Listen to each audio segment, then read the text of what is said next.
Hello guys, welcome to my YouTube channel Khota classes by M K Pandey. देखिए, हम लोग आज के वीडियो में यहाँ पे देखेंगे रासायनिक अभिक्रिया के प्रकार को देखेंगे। पिछले वीडियो में हम लोगों ने पहला जो इसका प्रकार होता है संयोजन अभिक्रिया को देख चुके हैं, है ना। और इसके पहले वीडियो में हम लोगों ने जान चुका है कि रासायनिक अभिक्रिया क्या होता है और शब्द समीकरण क्या होता है, कोई भी समीकरण को हम लोग संतुलित कैसे करते हैं और कब जानेंगे कि हम लोग रासायनिक अभिक्रिया हुई है। तो ये सब सारी चीज़ों को हम लोगों ने पिछले वीडियो में देख चुका है। तो आज हम लोग यहाँ पे जो देखने जा रहे हैं, ये आपका रासायनिक अभिक्रिया का जो प्रकार है, ये दूसरा प्रकार है जिसको हम लोग कहते हैं वियोजन अभिक्रिया। क्या कहते हैं? वियोजन अभिक्रिया। ठीक है, वियोजन अभिक्रिया। अब देखिए, इस अभिक्रिया को हम लोग कहते हैं अपघटन अभिक्रिया भी कहेंगे। क्या कहेंगे? अपघटन। तो ये आपका हो गया वियोजन अभिक्रिया और इसी को हम लोग कहते हैं अपघटन अभिक्रिया। क्या कहते हैं? अपघटन अभिक्रिया। दूसरा क्या कहते हैं, अगर हम लोग देखें तो इसी को हम लोग कहते हैं डिकम्पोजिशन रिएक्शन। Decomposition reaction. ठीक है, डिकम्पोजिशन रिएक्शन। हम लोगों ने कॉम्बिनेशन रिएक्शन में देखा था कि जब एक या दो से ज्यादा अभिकारक आपस में मिलते हैं और एक सिंगल उत्पाद का निर्माण करते हैं। यहाँ पे जस्ट उसका उल्टा होगा। इस प्रकार से हम लोग वियोजन अभिक्रिया को संयोजन अभिक्रिया का विपरीत भी कह सकते हैं, है ना। यहाँ पे क्या होगा कि देखा जाएगा कि जो सिंगल अभिकारक है, ये क्या करता है, छोटे छोटे उत्पाद में टूट जाते हैं। छोटे छोटे उत्पाद में क्या करते हैं? टूट जाते हैं। ठीक है। अच्छा, टूटता कब है? जब हम लोग इसमें क्या करते हैं, उष्मा देते हैं, यानी कि हीट देते हैं। क्या करते हैं? हीट देते हैं। जब अगर हम लोग इस अभिकारक में हीट देना शुरू करें तो ये छोटे छोटे उत्पाद में क्या करते हैं? टूट जाते हैं। ठीक है। यानी कि क्या हो सकता है इसका, अगर हम लोग देखें डिफिनेशन क्या हो जाएगा कि अभिक्रिया में एकल अभिकर्मक टूट टूट कर, है ना, यानी कि टूट कर छोटे छोटे उत्पादों का निर्माण करता है। छोटे छोटे उत्पाद का निर्माण करता है। अब यहाँ पे देखिए, हम लोग एक एग्जाम्पल लेते हैं और एग्जाम्पल से समझते हैं कि कैसे एक एकल अभिकारक टूटकर छोटे छोटे उत्पादों में बट जाते हैं। ठीक है, या छोटे छोटे उत्पाद का निर्माण करते हैं। तो यहाँ पे आप देख रहे होंगे कि एक एग्जाम्पल है फेरस सल्फेट, FeSO4 का। ये आपका किस फॉर्म में है? सॉलिड फॉर्म में। ठीक है। अब जब सॉलिड फॉर्म में है, अगर अगर हम लोग इसको हीट कर दें, क्या करें? हीट करें, उष्मा दें। जब इसमें हम लोग उष्मा देते हैं तो ये टूट जाता है। और टूटता किस में है? फेरिक ऑक्साइड में टूटता है, Fe2O3 में टूटता है। और किस में टूटता है? SO2 में टूटता है। और किस में टूटता है? SO3 में टूटता है। ठीक है, SO3 में टूटता है। अब देखिए, ये जो Fe2SO3 जो है, यानी कि ये जो फेरिक ऑक्साइड है, ये आपका सॉलिड होगा। बाकी दोनों जो आप देख रहे हैं कि sulphur dioxide and sulphur trioxide, ये आपका सॉलिड गैस होगा। ये आपका क्या हो गया? Ferrous sulphate. ये क्या हो गया? Ferrous sulphate. ठीक है। और ये क्या नाम हो गया? इसका नाम क्या हो गया? इसका नाम हो गया फेरिक ऑक्साइड। क्या नाम हो गया? Ferric oxide. ये आपका हो गया फेरिक ऑक्साइड। Ferric oxide.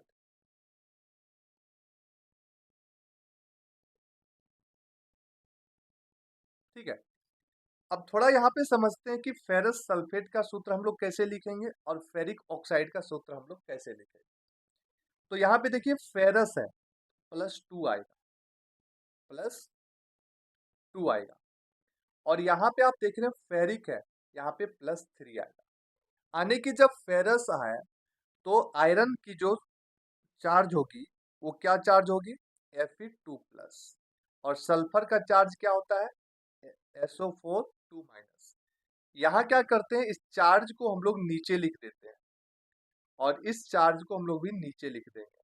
ये 2 और 2 कट गया, क्रॉस मल्टीप्लाई अगर हम लोग कर दें तो एक बच गया, एक बच गया। जब क्रॉस मल्टीप्लाई कर देते हैं तो हमारा ये सूत्र बन के तैयार हो जाता है FeSO4। लेकिन यहाँ पे देखें फेरिक ऑक्साइड में, यहाँ पे आयरन हम लोग क्या लेंगे, तो यहाँ पे आयरन हम लोग लेंगे 3+ और ऑक्सीजन का क्या होता है 2-। तो 3 यहाँ पे लिख दिए हम लोग और 2 को हम लोग यहाँ पे लिख दिए। इसको क्रॉस मल्टीप्लाई कर देंगे।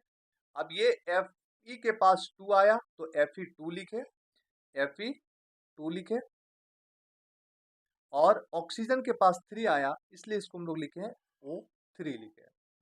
ठीक है, अब एक और बात यहाँ पे जानिए कि यहाँ पे जो आप देख रहे हैं कि ये जो फेरस सल्फेट है ये किस रंग में परिवर्तन हो जाता है, तो फेरस सल्फेट जो होता है वह हरे रंग में परिवर्तन हो जाता है। किस रंग में परिवर्तन हो जाता है, हरे रंग में परिवर्तन हो जाता है। दूसरी बात आप यहाँ पे देख रहे होंगे कि जो उत्पाद बन रहा है, उत्पाद में यहाँ पे आप देख रहे होंगे कि एक सॉलिड है और बाकी जो 2 है वो आपका गैस है। 2 आपका क्या है, गैस है। यानी कि फेरिक ऑक्साइड जो होता है वह सॉलिड फॉर्म में रहता है और sulphur dioxide and sulphur trioxide जो रहता है ये आपका गैस फॉर्म में रहता है। ठीक है, अब थोड़ा सा यहाँ पे एक बात और जानना है कि ये जो अभिक्रिया संपन्न हो रही थी, यानी कि एकल उत्पाद जो है हीट के द्वारा यानी कि उष्मा के द्वारा, किसके द्वारा, उष्मा देने के बाद ये छोटे छोटे उत्पाद में टूट रहे थे, छोटे छोटे उत्पाद में टूट रहे थे। तो इस प्रकार के समीकरण को, इस प्रकार के अभिक्रिया को हम लोग उष्मीय अभिक्रिया कहते हैं। कौन सा अभिक्रिया कहते हैं, उष्मीय अभिक्रिया कहते हैं। ध्यान रखिएगा, यानी कि क्या कह सकते हैं, क्या कह सकते हैं हम लोग, इसका अगर डिफिनेशन देखें तो डिफिनेशन ये हो जाएगा, अगर परिभाषा देखें तो परिभाषा ये हो जाएगा कि उष्मा के द्वारा, क्या हो जाएगा, ध्यान दीजिएगा, किसके द्वारा, उष्मा के द्वारा, उष्मा के द्वारा की गई वियोजन, की गई वियोजन अभिक्रिया को, वियोजन अभिक्रिया को उष्मीय, उष्मीय वियोजन कहते हैं, उष्मीय वियोजन कहते हैं। ठीक है, तो यहाँ पे देखा गया कि जो अभिकारक टूट रहे हैं तो किसके द्वारा, क्या देने पर टूटा, उष्मा देने के बाद टूटा, इसलिए इस अभिक्रिया को हम लोग क्या कहेंगे, उष्मीय वियोजन कहेंगे। ठीक है, अब एक एग्जांपल और देखिए, एक एग्जांपल हम लोग और देखते हैं, और वो एग्जांपल देखिए यहाँ पे, देखिए क्या है, calcium carbonate CaCO3। Calcium carbonate जो है इसको हम लोग क्या कहते हैं, ये हमारा हो गया लाइमस्टोन कहते हैं। क्या हो गया, लाइमस्टोन। ठीक है, ये आपका किस फॉर्म में है, सॉलिड फॉर्म में है। इसमें अगर हम लोगों ने हीट दिया, यानी कि उष्मा दिया, हीट दिया, तो ये क्या होगा, आपका कैल्शियम ऑक्साइड में टूटेगा, जो कि ये किस फॉर्म में रहेगा, सॉलिड फॉर्म में, और यहाँ से ये आपका कार्बन डाइऑक्साइड गैस में टूटेगा। ठीक है, ये आपका हो गया क्विक लाइन, क्विक लाइन, यानी कि इसको हम लोग क्या कहें, चूना पत्थर हो गया ये आपका, ये हो गया चूना पत्थर। और ये क्या हो गया, बुझा हुआ चूना, ये क्या हो गया, बुझा हुआ, बुझा हुआ चूना हो गया। ठीक है, तो एक एग्जांपल ये हो गया हमारा। वियोजन अभिक्रिया का एक सिंगल अभिकारक है, छोटे छोटे उत्पादों में टूट गया। ठीक है, नेक्स्ट देखते हैं हम लोग। जैसे देखिए लेड नाइट्रेट है, ठीक है, PbNO3 का होल 2, ठीक है। ये आपका किस फॉर्म में, सॉलिड में है। अगर हम लोग इसमें हीट दिए, यानी कि उष्मा दिया, क्या दिया, उष्मा, तो ये क्या करता है, लेड ऑक्साइड में टूटता है। ये आपका क्या है, लेड नाइट्रेट है, लेड नाइट्रेट, ठीक है। और लेड नाइट्रेट आपका किस में टूटा, तो ये लेड ऑक्साइड में टूटा, PbO। और ये किस फॉर्म में रहेगा, सॉलिड फॉर्म में रहेगा। और किस में टूटेगा, नाइट्रोजन डाइऑक्साइड में टूटेगा। किस में टूटेगा, नाइट्रोजन डाइऑक्साइड में। और ये किस में रहेगा, ये गैस फॉर्म में रहेगा। और किस में टूटेगा, ऑक्सीजन में टूटेगा, O2 में। और ये भी किस फॉर्म में रहेगा, गैस फॉर्म में रहेगा। अब यहाँ पे जो लेड नाइट्रेट होगा, यानी कि ऑक्सीजन देखें तो यहाँ पे देखिए बैलेंस थोड़ा कर लें। तो अगर हम लोग बैलेंस करें तो यहाँ पे देखिए ऑक्सीजन 6 है, 3 दूना 6। ऑक्सीजन कितना दिख रहा है, 6। यहाँ पे ऑक्सीजन कितना दिख रहा है, 6। यहाँ पे ऑक्सीजन कितना देखिए, 2 2 4 और 1, कितना हो गया, 5। तो ये 2 यहाँ पे लगा दें, तो क्या हो जाएगा, 6, ठीक है, 2 PbO। और ये हो गया आपका, चलिए अब देखिए ये किस में टूट गया, ये हमारा हो गया क्या, लेड ऑक्साइड,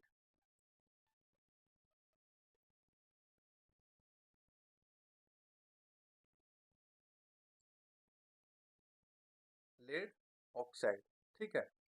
ये आपका क्या था, नाइट्रोजन डाइऑक्साइड,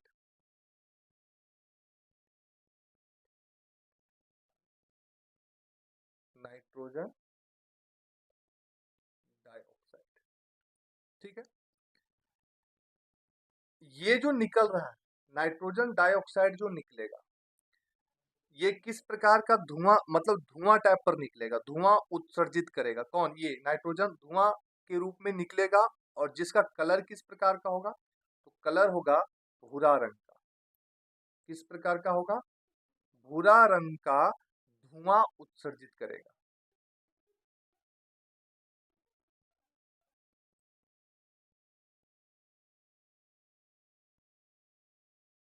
धुआं उत्सर्जित करेगा, ठीक है। यानी कि किस रंग का, ब्राउन,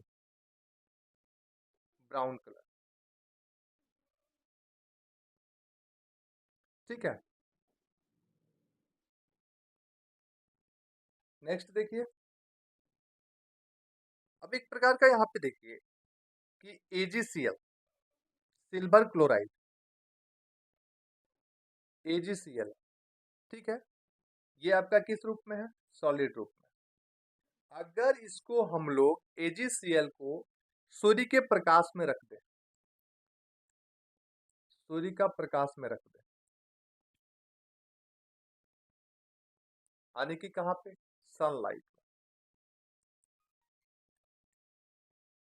सनलाइट में रख दिए, तो ये टूट जाता है। टूटता है किसमें, सिल्वर में। और निकलेगा क्या, Cl2 गैस निकल जाएगा। तो ये Ag जो है ये आपका सॉलिड रहेगा। अब देखिए थोड़ा सा बैलेंस कर दीजिए, Cl कितना है, 2, यहाँ पे कितना है, 1, इसलिए बैलेंस कर दिए 2, और यहाँ पे हो गया 2, ठीक है। ये आपका हो गया सिल्वर क्लोराइड, इसका नाम क्या है, सिल्वर क्लोराइड। किस में टूटा, सिल्वर में, सिल्वर में,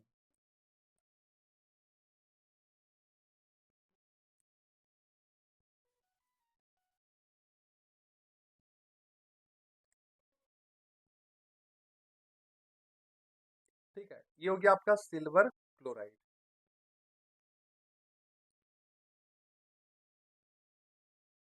सिल्वर क्लोराइड, और ये हो गया सिल्वर।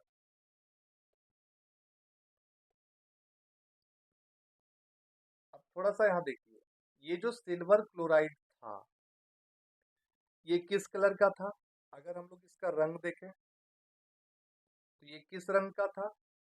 तो ये सादा था, सफेद था, श्वेत था, व्हाइट था। यहाँ पे देखें जो सिल्वर है ये आपका किस रंग का हो गया? ग्रे कलर का हो गया। किस कलर का हो गया? ग्रे कलर का हो गया, यानी कि धूसर रंग का हो गया। किस रंग का हो गया? धूसर रंग का हो गया। ठीक है, यानी कि क्या कह सकते हैं कि सूर्य के प्रकाश में सिल्वर क्लोराइड जो होता है वह धूसर रंग का होकर किसका निर्माण कर देता है? सिल्वर का निर्माण कर देता है। समझ में आया कि अगर हम लोग सिल्वर क्लोराइड को सूर्य के प्रकाश में रख दें, सनलाइट अगर उसमें हम लोग दें तो क्या होगा? ये आपका धूसर रंग में क्या होगा? चेंज हो जाएगा। ठीक है, इसी प्रकार आपका सिल्वर ब्रोमाइड है।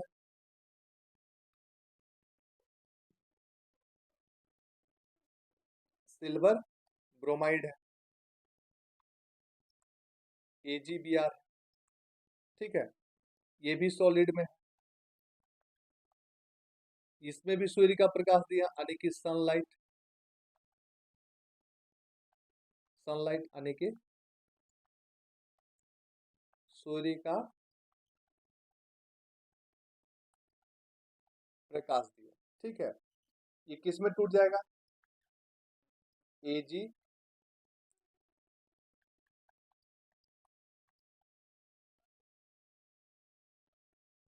Ag प्लस Br2, ये आपका किस में रहेगा? सॉलिड में। और ये किस में रहेगा? गैस में। ब्रोमीन कितना है? 2। यहाँ पे कितना है? 1, इसलिए यहाँ पे 2 लग जाएगा, इसलिए सिल्वर यहाँ पे हो जाएगा 2। अब देखिए इसका यूज कहाँ पे किया जाता है? सिल्वर ब्रोमाइड का यूज कहाँ पे किया जाता है? तो सिल्वर ब्रोमाइड का जो यूज होता है, प्रयोग जो होता है, इसका हम लोग कहते हैं श्याम श्वेत फोटोग्राफी में। श्याम श्वेत फोटोग्राफी में हम लोग किसका प्रयोग करते हैं? सिल्वर ब्रोमाइड का, यानी कि ब्लैक एंड व्हाइट फोटोग्राफी में। Black and white photography. ठीक है, अब चलिए यहाँ पे क्या देखते हैं कि वैसा, अब देखिए यहाँ पे दो प्रकार का, एक देखिए यहाँ पे रिएक्शन दो प्रकार का। अगर रिएक्शन होगा, रिएक्शन होगा तो हीट क्या होगा? रिएक्शन आने की कोई भी अभिक्रिया होगा,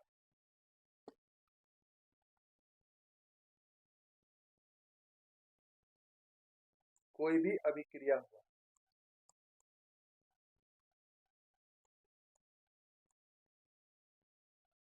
कोई भी अभिक्रिया हुआ और उष्मा को अगर क्या कर ले? उष्मा को अवशोषित कर ले, अवशोषित कर ले, आने की क्या कर ले? एब्जॉर्ब कर,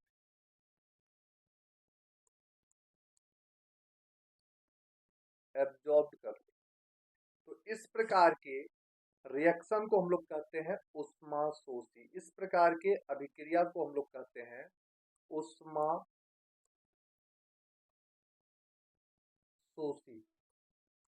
इस प्रकार के अभिक्रिया को हम लोग क्या कहते हैं? उष्माशोषी अभिक्रिया कहते हैं, उष्माशोषी अभिक्रिया कहते हैं। इसी को हम लोग क्या कहते हैं? इंग्लिश में क्या कहेंगे? एनर्जी एब्जॉर्ब किया, सॉरी, यहाँ पे क्या हो जाएगा? एनर्जी, हीट नहीं, यानी कि एनर्जी। ऊर्जा, ऊर्जा, ठीक है। क्या किया? एनर्जी। तो अगर कोई भी अभिक्रिया में एनर्जी क्या कर रहा है? एब्जॉर्ब कर ले रहा है। तो इस प्रकार के रिएक्शन को हम लोग क्या कहेंगे? ऊष्माशोषी अभिक्रिया हम लोग कहेंगे। इस प्रकार के अभिक्रिया को हम लोग क्या कहेंगे? ऊष्माशोषी। आने की क्या कहेंगे? इस प्रकार के। सही है, हीट भी कर सकते हैं, कोई दिक्कत नहीं है, हीट भी कर सकते हैं। सही है।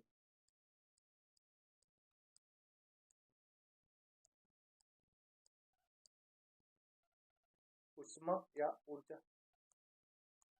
ठीक है। अगर कुछ भी हो तो इस प्रकार के रिएक्शन को हम लोग क्या कहेंगे? इस प्रकार के अभिक्रिया को हम लोग कहेंगे एंडोथर्मिक। क्या कहेंगे? एंडोथर्मिक, यानी कि उष्मा शोषी अभिक्रिया हम लोग कहेंगे। ठीक है।